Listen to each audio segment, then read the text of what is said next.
Hello friends, this video is going to be sort of a viewer request. I was talking on Facebook very recently to Avalon from Avalon Spiritual Odyssey and Tara from Elliptica 24, and they kind of just wanted to know some of my thoughts on some of the Doreen Virtue decks.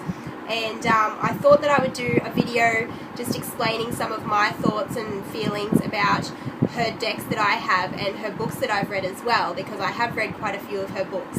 And I realised that this is somewhat of a controversial topic among some pagans. I mean, for some pagans it's kind of seen as not cool to like Doreen Virtue, or that her work is kind of fluffy and light and that kind of thing. And it is light and you could say fluffy, but for me that's okay, because I guess some people would argue that she waters down the concepts that she's talking about and kind of warps them. I don't feel that she does. I feel that she simplifies the information and makes it very accessible to people that would be wanting to kind of dip their toe in, so to speak, and they're a good starting off point if you just want a simple, straightforward overview of some of these concepts.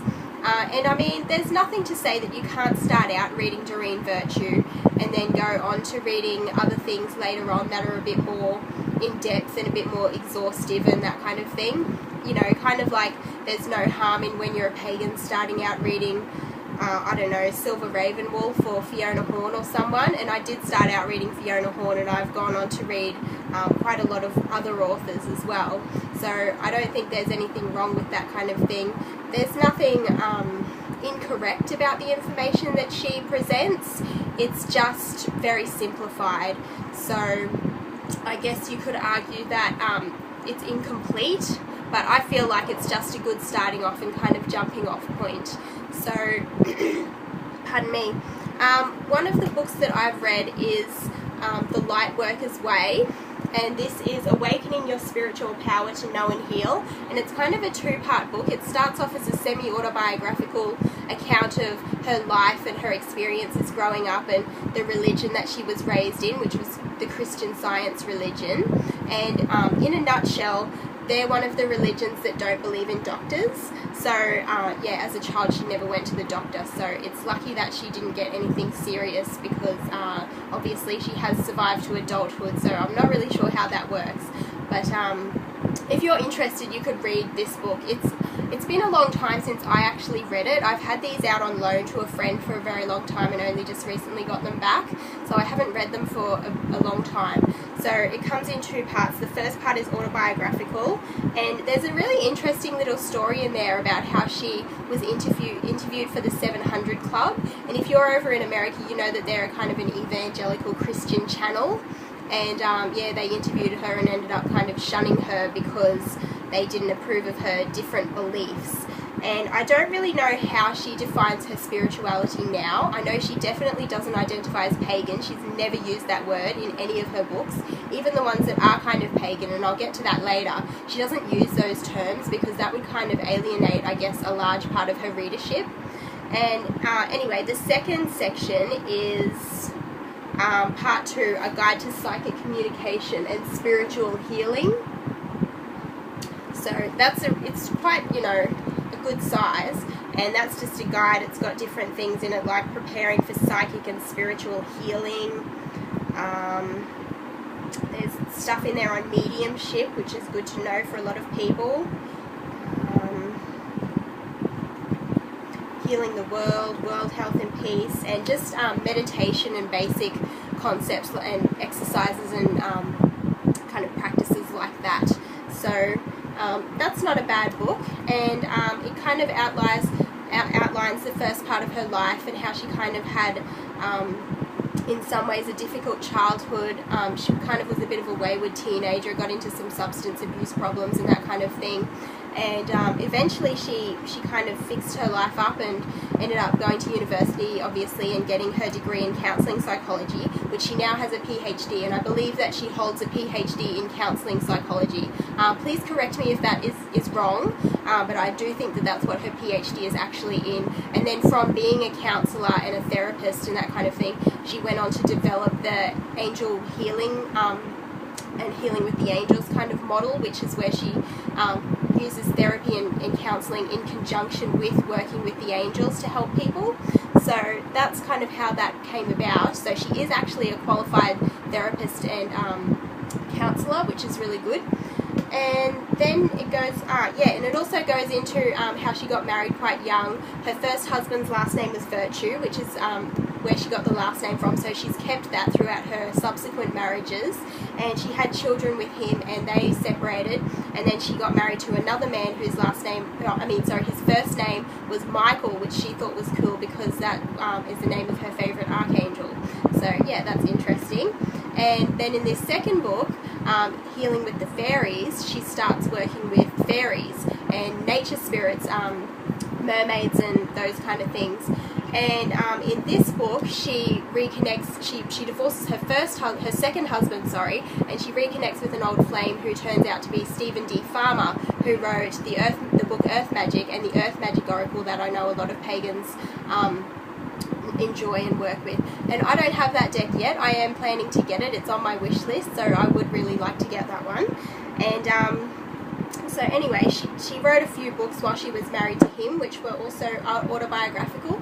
And in this one, Healing with the Fairies, she talks about working with fairies, and she kind of has a different view of the fairies than a lot of pagans would have. She kind of sees them as nature angels, so they're still very benevolent and loving beings, but they're kind of in a different kind of level on the hierarchy, I guess, to the celestial angels, in that they help us working with nature and the environment and that kind of thing.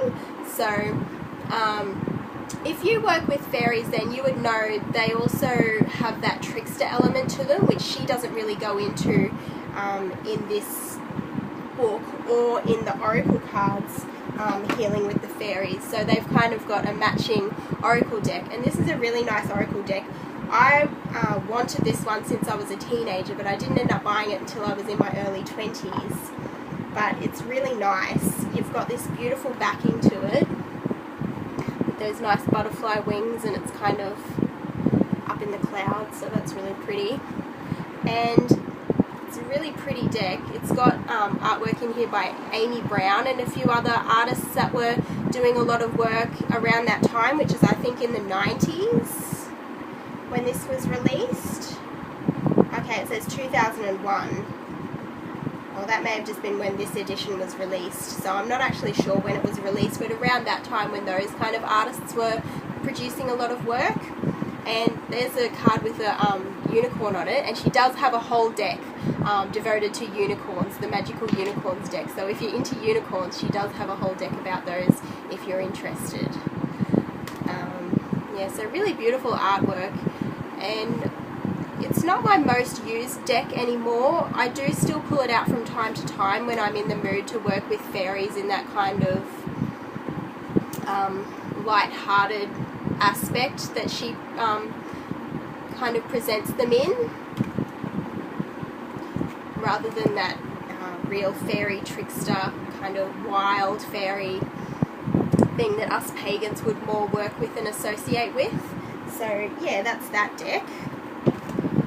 And she also talks a lot in the book Healing with the Fairies about mermaids, and this oracle deck, Magical Mermaids and Dolphins, was my first ever oracle deck, and I used to use it all the time, like pretty much every day for ages. I loved this oracle deck. I've always loved mermaids as a kid, so this was kind of right up my alley.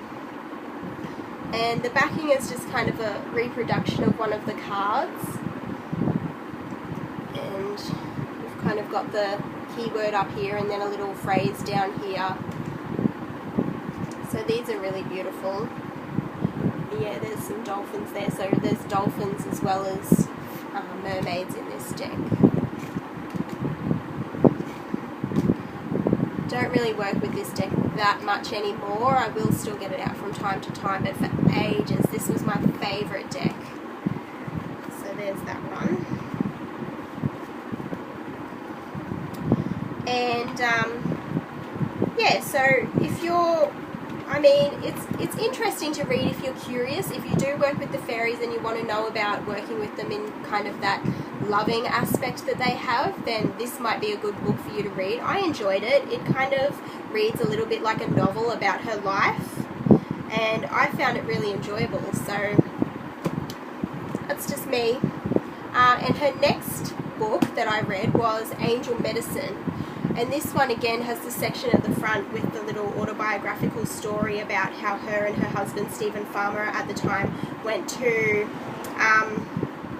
Greece, and they learned a lot about healing with the angels and about Atlantis and Lemuria and those kind of places, those mythical places, and kind of their association and their relevance to her healing practice. So there's that section at the front, and then in the second section you've got a section on healing practices, and there's your chart about angels. And as I was saying about how the information is very simplified, she just kind of has the Western name of the chakras. She doesn't go into the Sanskrit name for them or anything like that. And she just has a little chart about where they're located, their associated colour and their specialty, so what they represent. And I mean, none of it's incorrect. It's just an example of information that's, I guess you could say, a little bit incomplete. You could go further into it than this in other books if you chose to, but this would just be a good starting off point. So after that story at the front, she's got things in here about there's a lot of stories in here about people's experiences with angels, which is really interesting. And she's got other books on that as well, which I don't own. But one book that I've read that I've thought about getting, but I kind of decided that I couldn't justify buying it because a lot of the information that's in it is in the books that I already own, and that's the Angel Therapy Handbook. And she does also have the Angel Therapy Oracle cards, which I would like to get.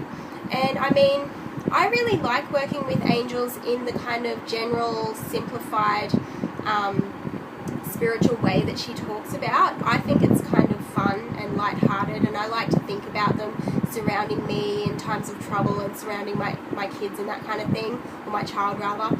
And I don't see the harm in it. People might argue that it's a Christian concept, but if that's what you think, then I would suggest doing some research into the pre-Christian origins of angels and similar beings, because like a lot of things in Christianity, parts of it have been adapted from other cultures and their beliefs. So if you look that up, and I will link below to a video that I recently watched about the history of angels, which was really interesting, and it does feature Doreen Virtue in a little section. There's just a little kind of 5-minute section about her and the work that she does, and a little snippet from one of her workshops that she did.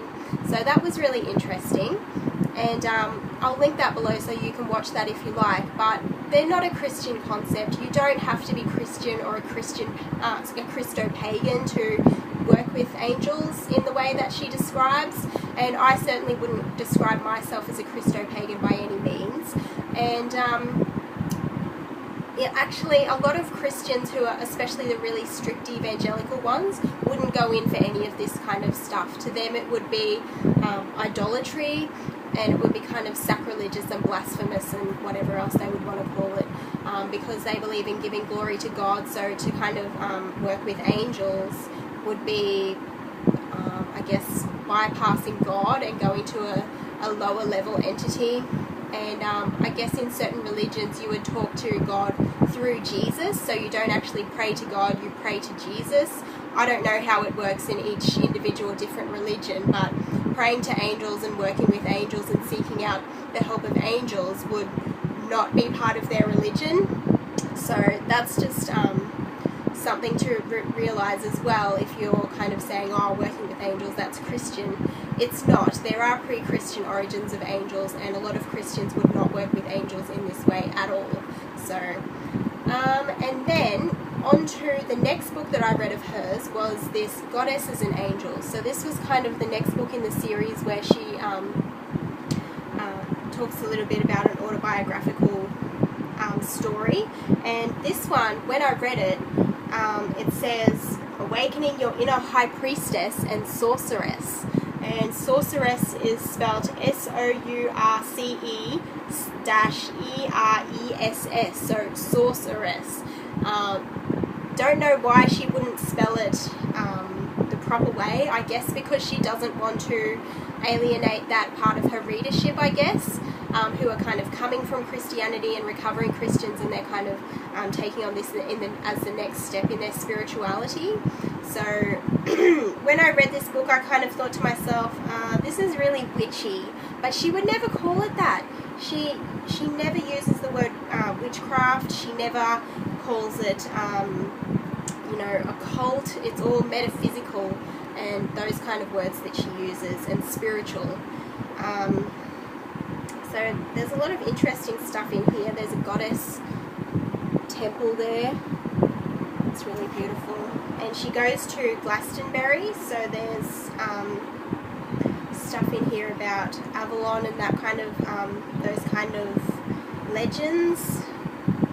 And yeah, this book's really beautiful. I'll have to read this again sometime, actually. Maybe I'll tell you more about it when I do, because it has been a long time since I read it. But anyway, you've got that section, and then your second section is a part on applying the knowledge, and then there's working with goddesses and angels, and she's got a list here of elements with corresponding goddesses and angels, and then which goddesses and angels to call upon for various causes. And then she's got just a list here of different goddesses and angels that you can call on. And then there's a guide to goddesses and angels where she's kind of got a little section on each goddess that she talks about.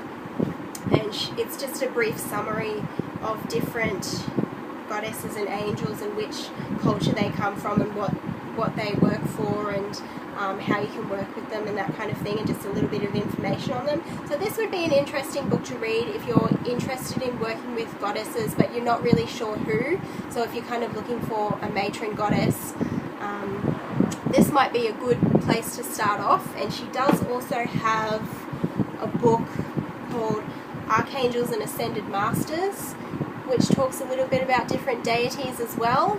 So if you were interested, like I've got a bookmark in here on Isis, because that's a goddess that I work with quite a bit. And then you've just got you've got a list of her different names that she's known by, and then there's 3 pages here. So you've got this first page and then a couple of more pages with a little bit of information on her and different ways that you can work with her. And yeah, you've got Isolde, so you've got 2 pages on that, and you've got all the different archangels at the front. So you've got like between 2 and about 4 or 5 pages on each archangel or ascended master or deity that you're working with. And then you've also got the Goddess Guidance Oracle cards, which I know a lot of pagans enjoy, and I'm no exception. This was my most favourite deck for ages. I used to use this every day for a really long time. I really love this deck. And she's also got the Ascended Masters Oracle cards, which came out a little bit more recently, and I really like this one as well. And I've chosen some cards because there's actually a few goddesses that appear in both decks. So in the Goddess Guidance you've got Lakshmi, and in this deck she represents Bright Future, and in the Archangels and Ascended Masters deck she represents Flow of Prosperity. And then you've got White Tara, which in the Goddess Guidance Oracle is for sensitivity. And then in the Ascended Masters deck she represents purification. And then you've got Mother Mary in Goddess Guidance, Expect Miracles. And Nurture Yourself. Then you've got Isis, Past Life. Balance Career and Home Life.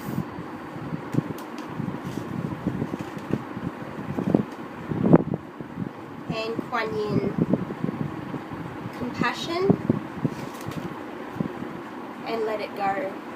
So it's a different image and kind of a different meaning, and those are the only goddesses I believe that have double ups. There's a couple of others that are similar, like you've got I haven't pulled them apart so I won't show you, but in Goddess Guidance you've got Rhiannon, which is a horse goddess, and then in the Ascended Masters deck you've got Epona, which is another goddess from a different culture, which is kind of similar, and she's also a horse goddess.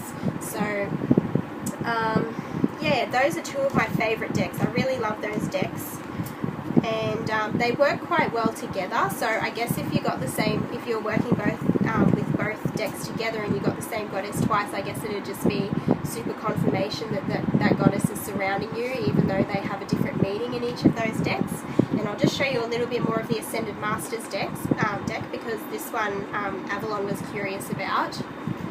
So you've got like different Buddhist Ascended Masters and Hindu. Oh yeah, there's Ganesha. Is that Moses? So there's Judeo-Christian Ascended Masters as well, and some of your more traditional ones. And the guidebook will tell you a little bit about the Ascended Master that you're working with. So for this one, you've got the messages stay focused, and you've got Kutumi. So if you look that up, yeah, it just tells you a little bit. You drew this card as a reminder to stay focused upon your intentions, desires and priorities. Don't allow yourself to be distracted by short-term situations, dramas or other people's demands. Keep a positive outlook about your dreams and imagine that they've already manifested into reality. Devote regular amounts of time towards your projects and priorities. Say no to distractions and you'll see results. And then you've just got a little list of additional meanings for the cards. And then there you've got a little bit of history on the Ascended Master. So it says Kutumi, sometimes called Kutumi, was a Sikh spiritual leader named Siddhartha Singh Sandwali, who lived in India during the 1800s. Madame Blavatsky, a founder of Theosophy, met Kutumi during his lifetime and later channeled his messages after his death. Some New Age teachers believe that Kutumi was Saint Francis and Pythagoras in previous lifetimes. Call upon Kutumi for motivation and focus upon your priorities and divine life purpose. So there's a lot of, just a little snippet of information if you don't know who any of the Ascended Masters are. But I really like working with this deck. I like the messages that come up, even if I don't feel like the Ascended Master is really relevant to me and my beliefs and what I want to explore, because it's kind of, some of them aren't really my thing. Some of them are, like you've got the Green Man there, Retreat into Nature, and that's really beautiful. Yeah, there's a couple of the Archangels there, so you've got Archangel Michael, Kavati, so there's different goddesses as well as gods and Ascended Masters. So I really enjoy that deck, and yeah, they're kind of like all of your Hay House decks come in these nice boxes, which is always good, and they've got the nice little guidebook. But I feel that in recent years some of the decks have got like a little bit of flimsy cardstock, which I don't really enjoy. They get bent really easily. So anyway, a lot of people would argue that Doreen Virtue these days is kind of churning out the decks, and that's true. She is producing them large scale, like a lot of different ones, and for me it's kind of hit or miss whether or not I enjoy working with them. Like one example would be the new Indigo Angels deck, which I absolutely love. I love this deck, and it's targeted at people who kind of identify as indigos, which is kind of not cool for a pagan either, but I do identify as an indigo child. You know, I'm not kind of attached to that identification, but it is one of the things that I identify with, so you might be rolling your eyes right now, that's okay. But they've just got a really beautiful backing, and it is a reversible backing, which her cards don't often have. And there's a silver edge to these cards, which I really love. And the art is all done by the one artist, and I'll just look up who it is.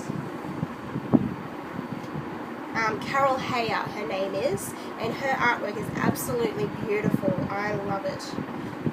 And I resonate with all of the messages in this deck. I love the artwork. I just think this deck's beautiful. This is probably pretty much my favourite Angel Doreen Virtue deck that she's ever brought out, because some of the other Angel decks I haven't really connected with in the way that I do to this one. I just really love it. Oops, upside down. Patience. Oh, maybe that's telling me something. Anyway, yeah, so that's one example of one of her recent decks that she's kind of just churned out that I really love. And she can she collaborated with her son Charles Virtue for this deck. Sorry, the book's a bit bent. That's Jonah's work, my son. He's played with this deck and he's bent a couple of the cards, but it's okay because they're quite inexpensive to replace, so I have already got a spare deck somewhere because I really, really, really love this deck. And one example of a deck that I don't really like, which I was talking to Tara and Avalon about, is the Past Life Oracle cards. Now, I received this as a gift, so I didn't pay for it, so I can't really complain, but I was quite disappointed with it. I never really was aware of any of my past lives until a couple of years ago when I did my Reiki certificates, and then I became aware of it. But yeah, I had high hopes for working with this deck. I thought that it was really going to help me explore that more, but it was a real disappointment to me. That's the backing, and the artwork I just find a little bit disappointing.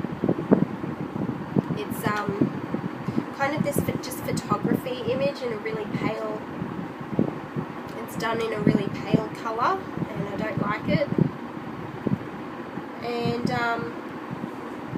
I spoke to Tara about the fact that I thought that she could have done a bigger deck than just the 44 card deck, because a lot of her decks have 44 cards, and there's a reason for that. It's because she believes that numerologically the number 44 is to do with, it means the angels are with you, or the angels are speaking to you, so there's kind of that divine communication quality to the number 44, and that's why a lot of her decks have 44 cards.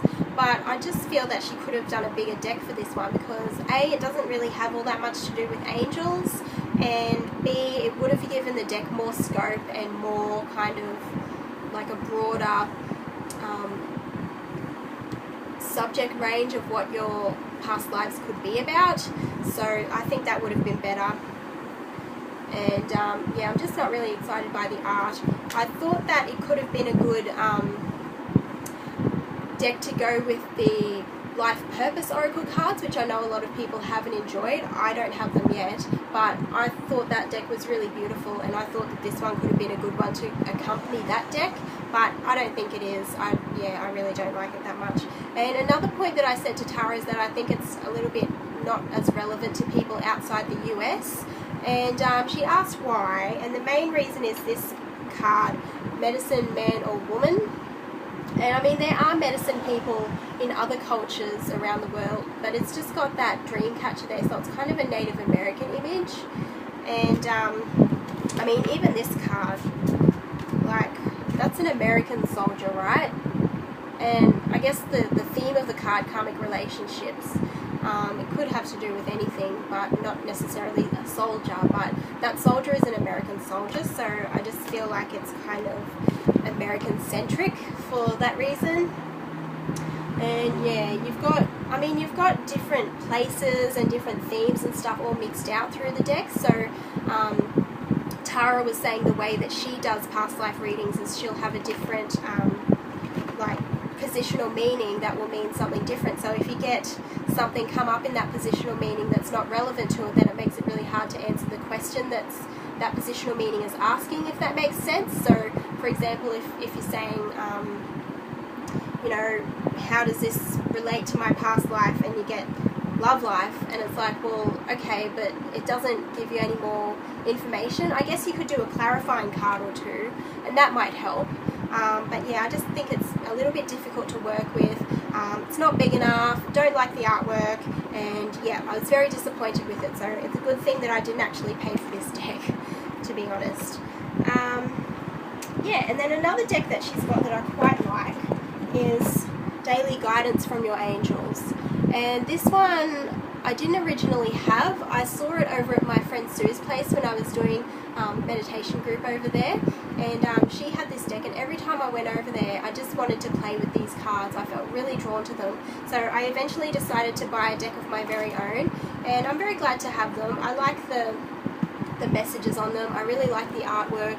I don't think they're all done by the same artist.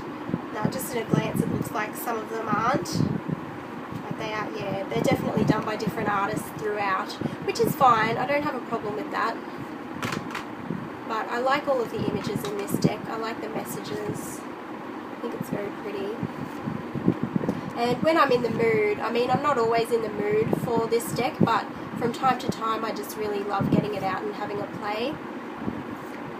And it's really good just to draw one card and get a daily message because it is quite in-depth. And there is also a book which I've owned for longer than the deck, which is the Daily Guidance from Your Angels book. And this is 365 angelic messages to soothe, heal and open your heart. So you could just kind of turn to one page a day and use it as a kind of daily devotional if you're into that kind of thing. She does talk about God in this book, which is fine. I'm comfortable with that kind of generalized way that she talks about God because I know it kind of comes from spirituality, from Christianity, because that's how she was raised, but she's kind of moved on from that and she just talks about God in a broader sense than that. So that's fine. I don't have a problem with that at all personally. And it's also really good for bibliomancy. So if you're just into a book that you can turn to and you get a message, then, you know, you just turn to one page and here you've got honor your agreements. And yeah, that's kind of fitting because I told Avalon and Tara I would do this video and it's been, I think, a week now. So I'm finally honouring my agreement to do this video. So that's very fitting. Man, this book works great for bibliomancy. I've had so many good experiences using this book. It's fantastic. I really like it. So yeah, just to wrap up, Doreen Virtue isn't for everyone. I can see why some pagans in particular wouldn't like her work. And that's fine. There's nothing to say that, there's nothing wrong with not liking her. If you do like her though, there's nothing to say that pagans and witches can't like Doreen Virtue. You know, they're just a good, simple starting off point. You can always move on to reading other things that go more in depth if you choose to. But there are some of us who really like her work. So I hope that you've enjoyed this video. I am anticipating some thumbs downs for this video because I know it's a controversial topic. So if you want to thumbs down this video, feel free. I will not lose any sleep. So yes, thank you once again for watching, and welcome to my new subscribers. I know I got a shout out recently from the lovely Katey Flowers, so thank you very much, Katey, for that shout out. Every time I get a shout out, I seem to get, or someone mentions me on their channel, I seem to get a few more subscribers come in, so thank you for that. I appreciate each and every one of you that watches my videos. I just think it's kind of amazing actually that people are interested in watching what I have to say. So yes, I do have some more videos planned. I know that my videos are sometimes few and far between. It's just hard for me to get time to make videos these days, seeing as I am a busy mum and all that kind of thing. And I do have a casual part-time job now, so I kind of have to organise the rest of my day around whether or not my boss is going to call me into work and just make sure that I've got everything done. So sometimes it's hard for me to get to videos, but I do have some ideas for videos. I was actually out in my backyard just the other week trying to make a video about my herb garden again because I've got a few new additions in there and it's just grown quite a lot. But my boss rang me halfway through making that video and cut it off. So yes, I'll have to try and film that again sometime, and yeah, just a few other topics that I've wanted to talk about. So thank you very much once again for watching this video, and I will see you next time. Bye!